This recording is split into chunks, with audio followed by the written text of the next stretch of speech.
Ruling party ஒரு ஸ்கீமை introduce பண்ணாமல் இருக்கிறதுக்கு மெயின் ரீசனாக சொல்கிறது கடன் அதிகமாக இருக்குது, பண்ண முடியாது. இதுவே ஆப்போசிஷன் பார்ட்டி என்ன சொல்லுவாங்க, ஜிடிபியோட க்ரோத் ரேட் அதிகமாக இருக்குது, டெப்ட் ரொம்பவே கம்மியாக தான் இருக்குது, ஸோ இன்ட்ரடியூஸ் பண்ணலான்னு சொல்லுவாங்க. நமக்கு எதுவுமே புரியாது, இந்த டெப்ட்னா என்ன, ஜிடிபினா என்ன.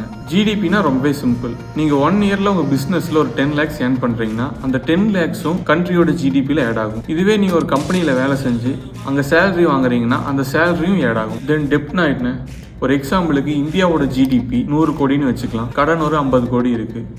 ஸோ இப்போ டெப்ட் ரேட் 50%. நெக்ஸ்ட் இயரில் இந்தியாவோட ஜிடிபி 120 கோடியாக மாறுதுன்னு வச்சுக்கலாம். ஸோ இப்போ டெப்ட் ரேட் 40% கம்மியாகும். இந்த மாதிரி ஜிடிபி இன்க்ரீஸ் ஆக டெப்ட் ரேட்டும் கம்மியாகும்.